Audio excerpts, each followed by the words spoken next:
Star plus के superhit और लंबे समय से दर्शकों का पसंदीदा बना सीरियल गुम है किसी के प्यार में एक बार फिर अपने आने वाले एपिसोड्स में दर्शकों को भावनात्मक रूप से झकझोर देने के लिए तैयार है। जिस तरह यह शो हर बार नए नए ट्विस्ट और गहराई से भरे रिश्तों की उलझनों को सामने लाता है, ठीक वैसे ही इस बार भी कहानी में ऐसे जबरदस्त मोड़ आने वाले हैं जो न सिर्फ प्लॉट को एकदम नया मोड़ देंगे बल्कि दर्शकों के दिलों को भी गहराई से छू जाएंगे। नील भट्ट, आयशा सिंह और ऐश्वर्या शर्मा जैसे दमदार कलाकारों की अदाकारी से सजा यह शो इन दिनों पूरी तरह से तीन मुख्य किरदारों विनायक, पत्रलेखा और सई के इर्द गिर्द घूम रहा है। तीनों के जीवन में जो तूफान चल रहा है उसी ने कहानी को बेहद दिलचस्प और रोमांचक बना दिया है।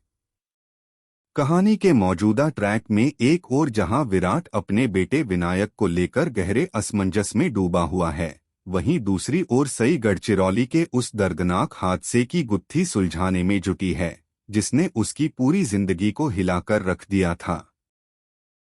यह हादसा सिर्फ एक घटना नहीं थी बल्कि सई की जिंदगी को दो हिस्सों में बांट देने वाला मोड़ था। हाल ही के एक एपिसोड में दिखाया गया कि विराट के मन में एक तूफान चल रहा है। वह बार बार यह सोच रहा है कि क्या अब समय आ गया है कि वह सई को विनायक की असली सच्चाई बता दे। वह एक ऐसा सपना देखता है जो उसे भीतर तक डरा देता है।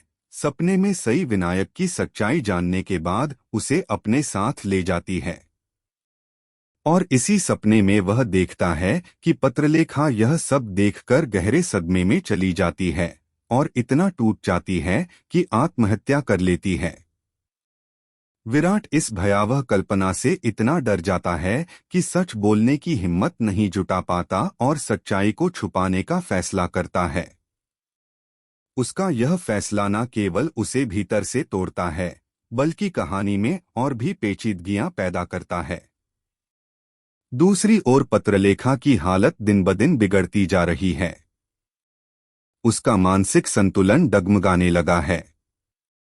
वह खाना पीना छोड़ देती है, किसी से बात नहीं करती और डिप्रेशन में चली जाती है। विराट उसे समझाने की कोशिश करता है, उसकी आंखों में आंखें डालकर कहता है कि अगर वह खुद को इस तरह नुकसान पहुंचाएगी तो विनायक भी वही सीखेगा। विराट भावुक होकर पत्रलेखा से वादा मांगता है कि वह खुद का ध्यान रखेगी और बार बार यह सोचना बंद करेगी कि वह कभी मां नहीं बन पाएगी।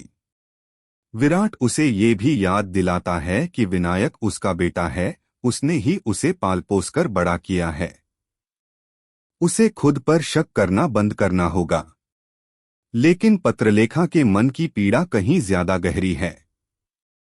इसी बीच कहानी में एक और बड़ा मोड़ तब आता है जब करिश्मा, जो पहले शांत थी, अब अपने गुस्से में आपा खो बैठती है।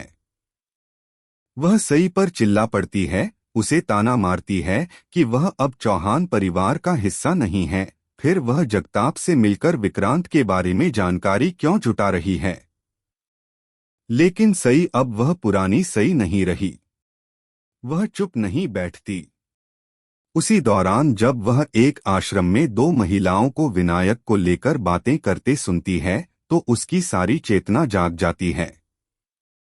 उसे गहरा शक होता है कि शायद यही वो विनायक है जो गढ़चिरौली हादसे के वक्त उससे छिन गया था। सई उसी समय उस केबिन में जाती है जहां उसे यह जानकारी मिलती है कि गढ़चिरौली हादसे में एक बच्चा मिला था।